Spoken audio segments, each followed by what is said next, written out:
আসসালামু আলাইকুম বন্ধুরা, আশা করি আপনারা সকলেই ভালো আছেন। আজ আমরা আল্লাহ নবী হজরত জাকারিয়া আলাইহিস সালামের সমগ্র জীবনী এবং তার জীবনে ঘটে যাওয়া অলৌকিক ঘটনা নিয়ে আলোচনা করব ইনশাআল্লাহ। তাই পুরো ভিডিওটি শেষ পর্যন্ত দেখার অনুরোধ রইল। পৃথিবীতে যেসব মহামানব মানবজাতির কল্যাণের জন্য আজীবন সংগ্রাম করে গেছেন, তার মধ্যে শহীদ নবী হজরত জাকারিয়া আলাইহিস সালামের নাম বিশেষভাবে উল্লেখযোগ্য। হজরত জাকারিয়া আলাইহিস সালামের আদর্শ আমাদের জন্য বড় আকর্ষণীয় ও উপদেশপূর্ণ। তার জীবন থেকে ঈমান, ইসলাম, আমল, আকীদা, হায়াত, মাউত সহ বহু কিছু আমরা শিখতে পারি। আল্লাহ পাক তার নাম পবিত্র কোরআনের 4টি সূরায় মোট 7 বার উল্লেখ করেছেন। সূরা মারিয়াম ও আলে ইমরানে তার সম্পর্কে বিস্তারিত বর্ণনা আছে। তার পিতার নাম ছিল বরখিয়া। তিনি ছিলেন হজরত সুলাইমান আলাইহিস সালামের পরবর্তী ইসরায়েলি নবী ও হজরত ইব্রাহিম খলিলুল্লাহ আলাইহিস সালামের উত্তর পুরুষ। হজরত ঈসা আলাইহিস সালামের জননী মহিষী মরিয়মের আপন খালু। হজরত ইয়াহয়া আলাইহিস সালামের পিতা। হজরত জাকারিয়া আলাইহিস সালাম পূর্ণভূমি বাইতুল মুকাদ্দাসের অধিবাসী ছিলেন। জাকারিয়া অর্থ আল্লাহর স্মরণীয় ব্যক্তি, যাকে স্বয়ং রাব্বুল আলামিন স্মরণ করেন। হজরত জাকারিয়া আলাইহিস সালাম বনী ইসরায়েলের অন্যতম নবী। তিনি জেরুজালেমের ভিক্ষু ও সেবকদের প্রধান ছিলেন এবং হজরত মুসা আলাইহিস সালামের দ্বীনের প্রতি মানুষকে আমন্ত্রণ জানিয়েছিলেন। হজরত জাকারিয়ার বংশের ক্ষেত্রে ঐতিহাসিকবিদ ও মুফাসসিরদের মধ্যে মতভেদ আছে। কেউ কেউ তাকে হজরত ইয়াকুব আলাইহিস সালামের পুত্র লেভির বংশের সন্তান বলে মনে করেছেন। আবার কেউ কেউ তার পঞ্চম প্রজন্ম হজরত মুসা আলাইহিস সালামের কাছে পৌঁছেছে বলে মনে করেন। আবার কেউ কেউ এমনও বলেছেন যে তিনি 15 জন মধ্যস্থতার মাধ্যমে হজরত সুলাইমান আলাইহিস সালামের কাছে পৌঁছান। হজরত জাকারিয়ার পিতা বারখিয়া ছিলেন ফিলিস্তিনে বসবাসকারী ইহুদি বুজুর্গদের একজন। হজরত জাকারিয়া আলাইহিস সালাম পেশায় একজন কাঠমিস্ত্রি ছিলেন বলে বলা হয়। তার স্ত্রী ছিলেন হজরত মারিয়াম আলাইহিস সালামের খালা এলিসাবেথ। বনী ইসরায়েলীদের মধ্যে 2 জন বিশিষ্ট এবং সম্মানিত বোন ছিল। একজনের নাম হান্না এবং অন্যজনের নাম ইশিয়া। জাকারিয়া আলাইহিস সালাম ইশিয়াকে বিয়ের প্রস্তাব দেন এবং ইমরান, যিনি বনী ইসরায়েলের অন্যতম মহান পণ্ডিত ও আলেম ছিলেন, হান্নাকে বিয়ের প্রস্তাব দেন এবং অবশেষে জাকারিয়া আলাইহিস সালাম এবং ইমরান আলাইহিস সালাম একে অপরের ভাইরা ভাই হয়ে যান। হজরত ইমরান আলাইহিস সালাম মারা যাওয়ার পর তার কন্যা মারিয়াম আলাইহিস সালামের জন্ম হয় এবং জাকারিয়া আলাইহিস সালাম মরিয়মের দায়িত্ব নেন। জাকারিয়া এবং এলিজাবেথের দীর্ঘদিন কোনো সন্তান হয়নি, কিন্তু মহান আল্লাহর দরবারে দোয়া চাওয়ার পর বৃদ্ধ বয়সে তাদের একটি পুত্র হয়, যার নাম মহান আল্লাহর পক্ষ থেকে ইয়াহিয়া রাখা হয়। ঈসা আলাইহিস সালামের জন্মের পর মারিয়াম আলাইহিস সালামের সমর্থকদের একজন হচ্ছেন জাকারিয়া আলাইহিস সালাম। ইহুদি সন্ন্যাসীরা যখন মরিয়ম আলাইহিস সালামকে অপবাদ দেয়, তখন জাকারিয়া সমস্ত অপবাদ প্রত্যাখ্যান করেন এবং নিশ্চিত করেন যে মরিয়ম পবিত্র নারী। আর এর জন্য কয়েকজন জাকারিয়াকে হত্যার চেষ্টা করে। তাদের উদ্দেশ্য জানতে পেরে জাকারিয়া দৌড়ে গাছে লুকিয়ে পড়ে। যে দলটি জাকারিয়াকে খুঁজছিল তারা জাকারিয়া লুকানোর জায়গা খুঁজে পায় এবং কোড়াল দিয়ে গাছ কেটে ফেলে এবং তারা হজরত জাকারিয়াকে হত্যা করে। জাকারিয়ার নাম পবিত্র কোরআনে মারিয়াম আল ইমরান, এনাম এবং আম্বিয়া সূরায় 7 বার উল্লেখ করা হয়েছে। মুসলমানদের মতো খ্রিস্টানরাও জাকারিয়ার নবুয়ত বিশ্বাস করে, কিন্তু ইহুদিরা তার নবুয়ত অস্বীকার করে। লুকিয়ার গসপেলে জাকারিয়াকে একজন ধার্মিক ইহুদি যাজক এবং ঐশ্বরিক আদর্শের নির্বাহক হিসাবে পরিচয় করা হয়েছে। হযরত আবু হুরায়রা রাদিয়াল্লাহু তাআলা আনহু তার পেশা সম্পর্কে বর্ণনা করেছেন। প্রিয় নবী সাল্লাল্লাহু আলাইহি ওয়াসাল্লাম বলেছেন, হযরত জাকারিয়া ছিলেন একজন কাঠমিস্ত্রি। পৃথিবীতে হালাল কোনো পেশাই তুচ্ছ নয়। কর্মের পরীক্ষার জন্যই মানুষকে পৃথিবীতে পাঠানো হয়েছে। নবী করিম সাল্লাল্লাহু আলাইহি ওয়াসাল্লাম বলেছেন, দুর্বল মুমিন থেকে শক্তিশালী কর্মঠ মুমিন আল্লাহর কাছে অত্যন্ত প্রিয়, তবে উভয়ের মধ্যে কল্যাণ নিহিত আছে। তিনি ছিলেন হজরত দাউদ ও ইদ্রিস আলাইহিস সালামের মতো মেহনতি মানুষ, নিজ হস্তে পরিশ্রম করে উপার্জন করতেন। মহান প্রভু তাকে সৎকর্মপরায়ণ যুগশ্রেষ্ঠ মহামানবের মর্যাদা দিয়েছেন। পবিত্র কোরআনে বলা হয়েছে, জাকারিয়া, ইয়াহিয়া, ঈসা ও ইলিয়াস আলাইহিস সালাম সকলেই ছিলেন সৎকর্মপরায়ণ এবং ইসমাইল, ইয়াশা, ইউনুস ও লূত সবাইকে আমি তাদের সময়ে বিশ্ববাসীর ওপর শ্রেষ্ঠত্ব দিয়েছিলাম। সূরা আনাম আয়াত 85 ও 86। পিতৃহারা শ্রেষ্ঠ মানবী হজরত মারিয়াম বিনতে ইমরানের তত্ত্বাবধানের দায়িত্ব কে নেবে এ নিয়ে প্রতিদ্বন্দ্বীদের মধ্যে লটারি অনুষ্ঠিত হয়। লটারি স্বরূপ প্রতিদ্বন্দ্বীদের জর্ডান নদীতে কলম নিক্ষেপ করতে বলা হয় এবং যার কলম পানিতে ডুববে না সেই মরিয়মের লালন পালনের দায়িত্ব পাবে। সবার কলম পানিতে ডুবে গেলেও জাকারিয়া আলাইহিসসালামের কলম পানিতে ডুবল না এবং তিনি মরিয়মের লালন পালনের সৌভাগ্য লাভ করলেন। আল্লাহ বলেন, হে নবী, আপনি তাদের কাছে ছিলেন না যখন তারা নিজ নিজ কলমগুলো পানিতে ফেলল যে তাদের থেকে কোন ব্যক্তি মরিয়মের দায়িত্ব নেবে। সূরা আলে ইমরান আয়াত 44। অতঃপর তার প্রভু তাকে উত্তমরূপে গ্রহণ করে নিলেন, তাকে সযত্নে লালন পালন করলেন এবং তাকে জাকারিয়া আলাইহিসসালামের তত্ত্বাবধান প্রদান করলেন। জাকারিয়া ও ইয়াহইয়া সুলাইমান পরবর্তী দুই নবী পরস্পরের পিতা পুত্র ছিলেন এবং বাইতুল মুকাদ্দাসের অধিবাসী ছিলেন। ইয়াহইয়া ছিলেন পরবর্তী নবী ঈসা আলাইহিসসালামের আপন খালাতো ভাই এবং বয়সে 6 মাসের বড়। তিনি ঈসার 6 মাস পূর্বে দাওয়াতের কাজ শুরু করেন। হযরত জাকারিয়া ও ইয়াহইয়া আলাইহিসসালাম সম্পর্কে 4টি সূরার 22টি আয়াতে বর্ণিত হয়েছে। তার মধ্যে সূরা আনামে কেবল 18 জন নবীর নামের তালিকায় তাদের নাম উল্লেখিত হয়েছে। বাকি অন্য সূরাগুলিতে খুবই সংক্ষেপে কেবল ইয়াহইয়ার জন্ম বৃত্তান্ত সম্পর্কে বর্ণনা এসেছে। জাকারিয়া আলাইহিসসালাম সম্পর্কে কোরআনে কেবল এতটুকু বর্ণিত হয়েছে যে তিনি মারিয়ামের লালন পালনকারী ছিলেন। এ বিষয়ে আল্লাহ সূরা আলে ইমরানে যা বলেন তার সারসংক্ষেপ এই যে, ইমরানের স্ত্রী মানত করেছিলেন যে আমার গর্ভের সন্তানকে আমি আল্লাহর জন্য উৎসর্গ করে দিলাম। তিনি ধারণা করেছিলেন যে তার একটি পুত্র সন্তান হবে এবং তাকে তিনি আল্লাহর ঘর বাইতুল মুকাদ্দাসের খিদমতে নিয়োগ করবেন। কিন্তু পুত্রের স্থলে কন্যা সন্তান অর্থাৎ মারিয়াম জন্মগ্রহণ করলে তিনি হতাশ হয়ে পড়েন। আল্লাহ তাকে সান্ত্বনা দিয়ে বলেন, এই কন্যার মতো কোনো পুত্রই নেই। এক্ষণে যেহেতু মানত অনুযায়ী তাকে মসজিদের খেদমতে উৎসর্গ করতে হবে, কিন্তু সেখানে তার অভিভাবক কে হবে? সম্ভবত ওই সময় মারিয়ামের পিতা জীবিত ছিলেন না। বংশের লোকেরা সবাই এই পবিত্র মেয়েটির অভিভাবক হতে চায়। আগে বলেছি, যার ফলে অবশেষে লটারির ব্যবস্থা হয়। সেখানে মারিয়ামের খালু এবং তৎকালীন নবী হযরত জাকারিয়া আলাইহিসসালামের নাম আসে। এ ঘটনাটি আল্লাহ পাক তার শেষ নবীকে শোনাচ্ছেন এভাবে, হে নবী, মারিয়ামের বিষয়টি হলো গায়েবী সংবাদ যা আমি আপনাকে প্রত্যাদেশ করছি। আপনি তো তাদের কাছে ছিলেন না যখন তারা লটারির মাধ্যমে প্রতিযোগিতা করছিল এ ব্যাপারে যে কে মারিয়ামকে প্রতিপালন করবে, আর আপনি তাদের কাছে ছিলেন না যখন তারা এ বিষয়ে ঝগড়া করছিল। সূরা আলে ইমরান আয়াত 44। অতঃপর আল্লাহ তাকে জাকারিয়ার তত্ত্বাবধানে অর্পণ করলেন। সূরা আলে ইমরান আয়াত 37। মারিয়াম মসজিদের সংলগ্ন মেহরাবে থাকতেন। জাকারিয়া আলাইহিসসালাম তাকে নিয়মিত দেখাশোনা করতেন। কিন্তু আশ্চর্যের বিষয় ছিল এই যে যখনই তিনি মেহরাবে আসতেন তখনই সেখানে নতুন নতুন তাজা ফল ফলাদি ও খাদ্য খাবার দেখতে পেতেন। তিনি একদিন এ বিষয়ে মারিয়ামকে জিজ্ঞেস করলে তিনি বলেন, এসব আল্লাহর নিকট থেকে আসে। আল্লাহ যাকে ইচ্ছা বেহিসাব রিজিক দান করেন। সূরা আল ইমরান আয়াত 37। সন্তান লাভের জন্য জাকারিয়া দোয়া করেছিলেন। সম্ভবত শিশু মারিয়ামের কথা বলা থেকে নিঃসন্তান বৃদ্ধ জাকারিয়ার মনের কোণে আশার সঞ্চার হয় এবং চিন্তা করেন যে যিনি ফলের মৌসুম ছাড়াই মারিয়ামকে তাজা ফল সরবরাহ করেছেন, নিশ্চয়ই তিনি বৃদ্ধ দম্পতিকে সন্তান দান করবেন। অতঃপর তিনি বুকে সাহস বেঁধে আল্লাহর নিকটে প্রার্থনা করেন। যেমন আল্লাহ বলেন, সেখানে জাকারিয়া তার পালনকর্তার নিকটে প্রার্থনা করল এবং বলল, হে আমার পালনকর্তা, তোমার নিকট থেকে আমাকে পুত পবিত্র সন্তান দান করো, নিশ্চয়ই তুমি প্রার্থনা শ্রবণকারী। সূরা আলে ইমরান আয়াত 38। এ কথাটি অন্যত্র বর্ণিত হয়েছে এভাবে, এটি আপনার পালনকর্তার অনুগ্রহের বিবরণ তার বান্দা জাকারিয়ার প্রতি। সূরা মারিয়াম আয়াত 2। যখন সে তার পালনকর্তাকে আহ্বান করেছিল নিভৃতে, সে বলল, হে আমার পালনকর্তা, আমার অস্থি দুর্বল হয়ে গেছে এবং বার্ধক্যের কারণে মস্তক শ্বেত শুভ্র হয়ে গেছে। হে প্রভু, আপনাকে ডেকে আমি কখনো নিরাশ হইনি। আমি ভয় করি আমার পরবর্তী বংশধরের, অথচ আমার স্ত্রী বন্ধা। অতএব আপনি নিজের পক্ষ থেকে আমাকে একজন উত্তরাধিকারী দান করুন। সে আমার স্থলাভিষিক্ত হবে এবং উত্তরাধিকারী হবে ইয়াকুব বংশের, এবং হে প্রভু, আপনি তাকে করুন সদা সন্তুষ্ট। সূরা মারিয়াম আয়াত 2 থেকে 6। জবাবে আল্লাহ বললেন, হে জাকারিয়া, আমি তোমাকে একটি পুত্র সন্তানের সুসংবাদ দিচ্ছি, তার নাম হবে ইয়াহইয়া। ইতিপূর্বে এ নামে আমি কারো নামকরণ করিনি। সে বলল, হে আমার পালনকর্তা, কেমন করে পুত্র সন্তান হবে? অথচ আমার স্ত্রী বন্ধা আর আমিও বার্ধক্যের শেষ প্রান্তে উপনীত। তিনি বললেন, এভাবেই হবে। তোমার প্রভু বলে দিয়েছেন যে এটা আমার জন্য খুবই সহজ। আমি তো ইতিপূর্বে তোমাকে সৃষ্টি করেছি যখন তুমি কিছুই ছিলে না। সে বলল, হে আমার পালনকর্তা, আমাকে একটি নিদর্শন প্রদান করুন।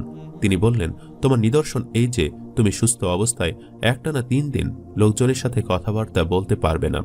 অতঃপর সে কক্ষ থেকে বের হয়ে তার সম্প্রদায়ের কাছে এলো এবং ইঙ্গিতে তাদেরকে সকাল সন্ধ্যায় আল্লাহকে স্মরণ করতে বলল।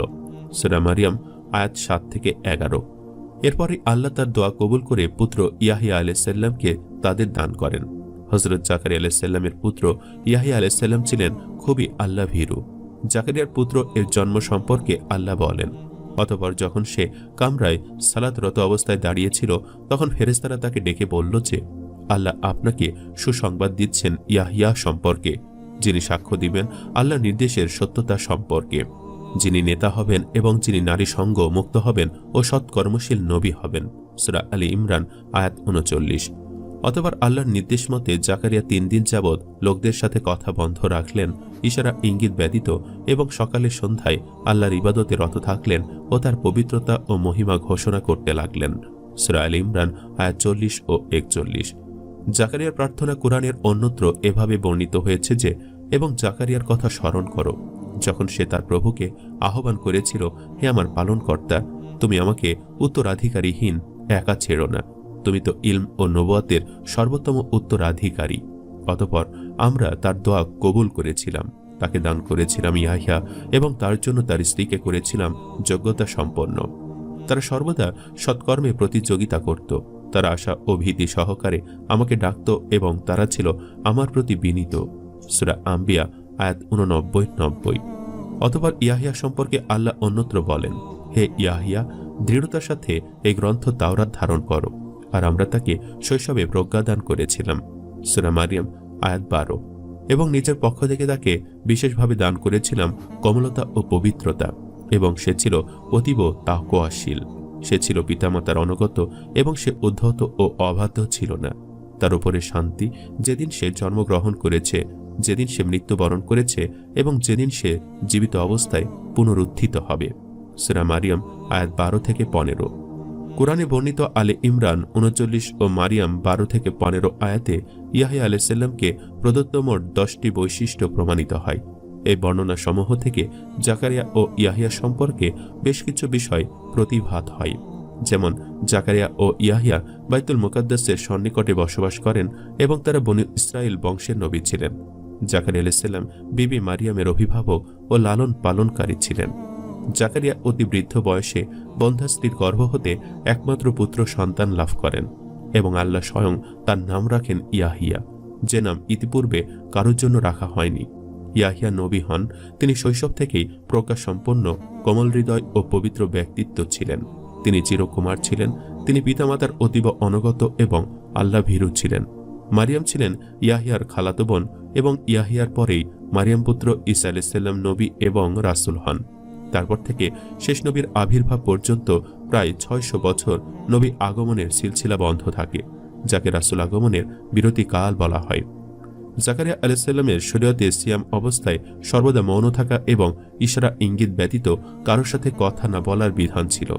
ইসলামী শরীয়তে এটা রহিত হয়েছে এবং বলা হয়েছে, অর্থাৎ সন্তান বালেগ হওয়ার পরে পিতৃহারা হলে তাকে ইয়াতিম বলা যাবে না, এবং রাত্রি পর্যন্ত সারাদিন মৌনতা অবলম্বন করা কোনো ইবাদত নয়। উল্লেখ্য যে ইহুদিদের চরিত্র পরে এতই কলুষিত ও উদ্ধত হয় যে তারা জাকারিয়া ও ইয়াহিয়ার ন্যায় মহান পয়গম্বরগণকে হত্যা করে এবং হযরত ঈসাকেও হত্যা করতে উদ্যত হয়, কিন্তু আল্লাহ তাকে জীবিত আসমানে উঠিয়ে নেয়। জাকারিয়ার স্বাভাবিক মৃত্যু হয়েছিল না তাকে হত্যা করা হয়েছিল এ বিষয়ে মতভেদ রয়েছে। জনৈকা নষ্টা মহিলার প্ররোচনায় সামদেশের বাদশাহ নবী ইয়াহিয়াকে হত্যা করলে ওই রাতের বাদশাহ সপরিবারে নিজ প্রাসাদ সহ ভূমিধসের গজবে ধ্বংস হয়ে যান।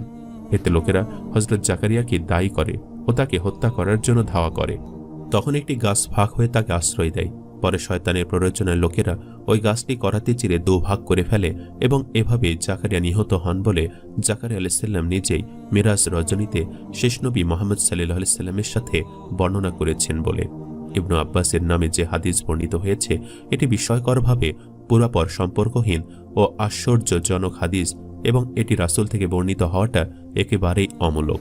ওয়াহাব বিন মুনাবি বলেন, গাছের ফাটলে আশ্রয় গ্রহণকারী ব্যক্তি ছিলেন শাইয়া, আর জাকারিয়া স্বাভাবিক মৃত্যুবরণ করেন। বাইবেলের বর্ণনার আলোকে বলেন, ইয়াহিয়াকে প্রথমে কারাগারে নিক্ষেপ করা হয়, কিন্তু বাদশার প্রেমিকা ওই নষ্টা মহিলা তার মাথা দাবি করায় জেলখানায় তাকে হত্যা করে তার ছিন্ন মস্তক ও রক্ত এনে ওই মহিলাকে উপহার দেওয়া হয়। অতঃপর উক্ত দুই নবীর মৃত্যুর সঠিক ঘটনার বিষয়ে আল্লাহই সর্বাধিক অবগত। হযরত জাকারিয়া আলাইহিসসালামের জীবনের অলৌকিক ঘটনাটি ছিল বৃদ্ধ বয়সে তার পুত্র সন্তান জন্ম হওয়ার ঘটনা। যে বয়সে একজন পুরুষ পিতা হওয়ার ক্ষমতা হারায়, সে বয়সে তিনি পিতা হয়েছেন, যেটি পুরো এক অলৌকিক ব্যাপার। এছাড়াও পিতা হওয়ার সুসংবাদ তিনি ফেরেশতাদের মাধ্যমে পেয়েছিলেন, যেটিও এক অলৌকিক আশ্চর্যের বিষয়। একদিন জাকারিয়া আলাইহিসসালাম মরিয়মের কক্ষে প্রবেশ করে নতুন জাতের খাদ্য সামগ্রী তার কাছে দেখে বলতে লাগলেন, হে মরিয়ম, তুমি এসব কোথা থেকে পেলে? মরিয়ম প্রত্যুত্তরে বললেন, আল্লাহর কাছ থেকে পেয়েছি। মহান রাব্বুল আলামিন আমাকে এগুলো দান করেছেন। হযরত মরিয়ম আলাইহিসসালামের কারামত হিসাবে আল্লাহর পক্ষ থেকে শীতের ফল গ্রীষ্মে, গ্রীষ্মের ফল মৌসুম ছাড়াই তার কাছে আসত।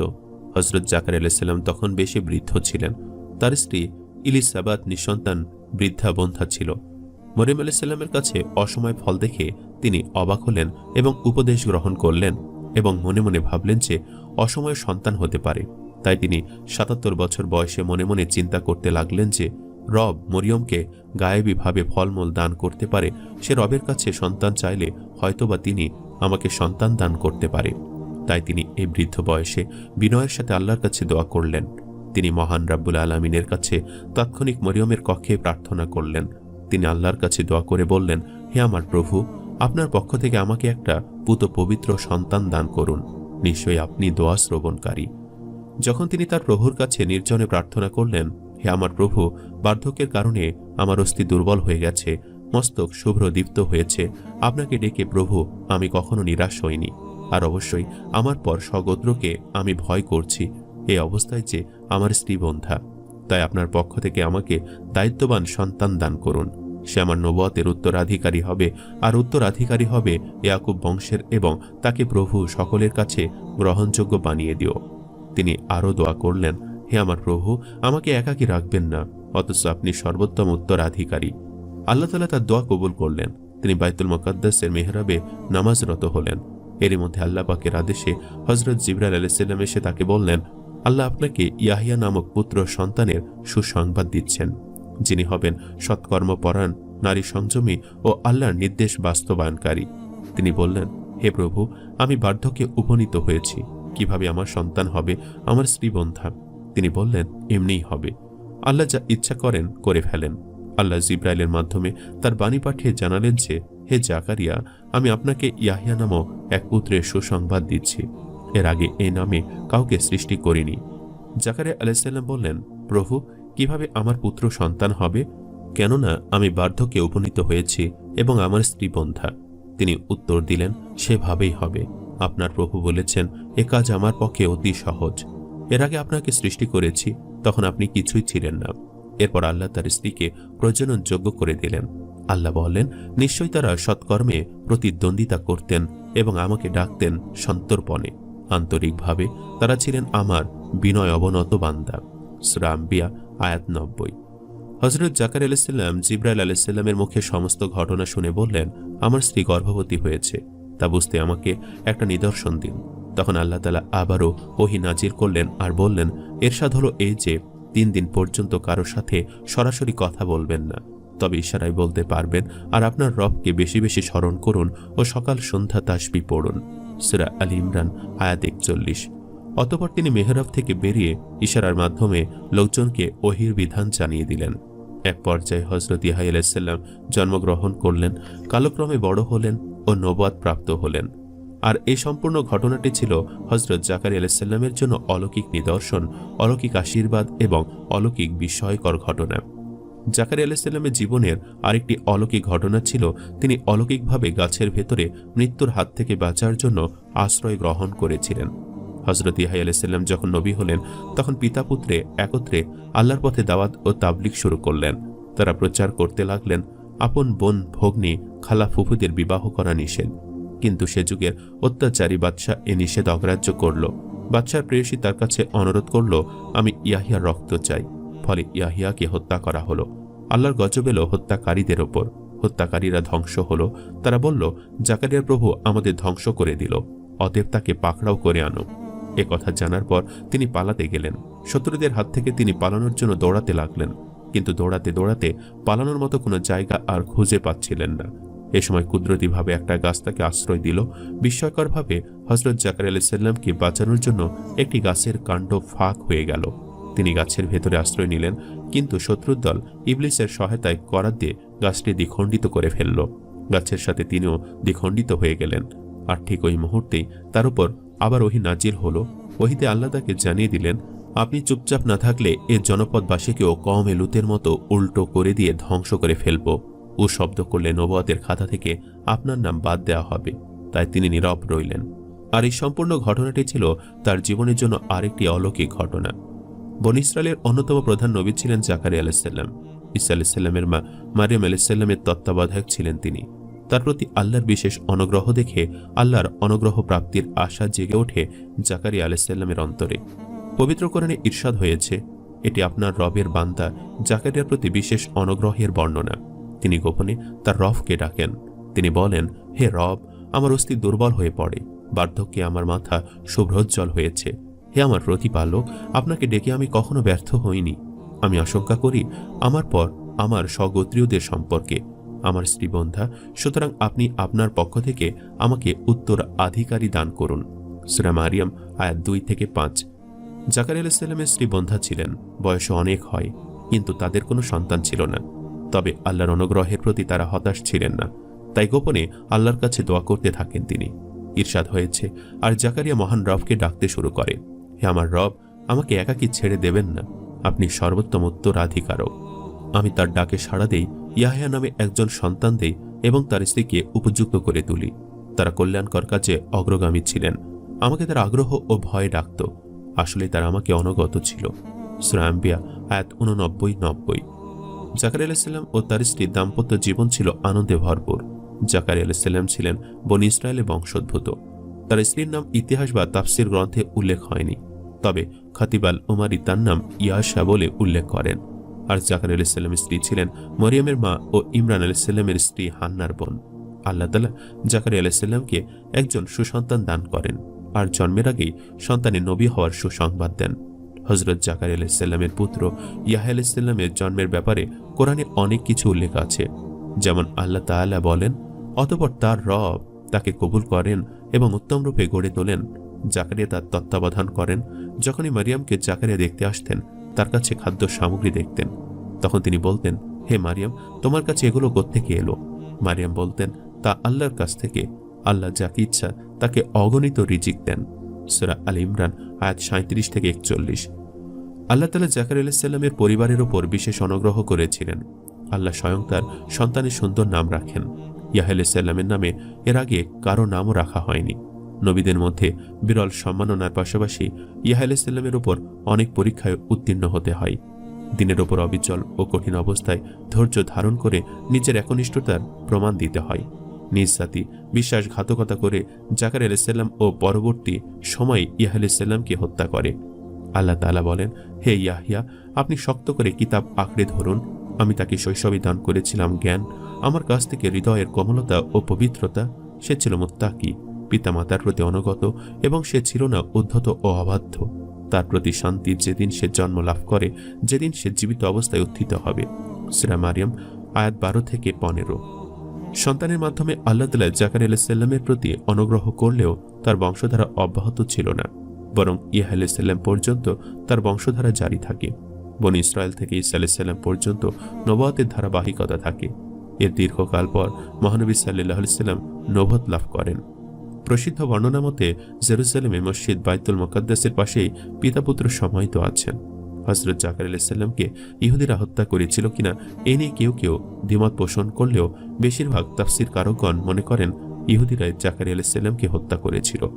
তাছাড়া তারা যে অসংখ্য নবী রাসূল আলাইহিস সালামকে হত্যা করেছিল তার অকাট্য প্রমাণ আছে। ইহুদিরা নিজেদের খুব ভালো মানুষ হিসাবে দাবি করলেও তার জবাবে আল্লাহ পাক বলেন, যদি তোমরা মুমিনী হবে তাহলে এর আগে আল্লাহর নবীদের কেন হত্যা করেছিলে? সূরা বাকারা আয়াত নম্বর 91।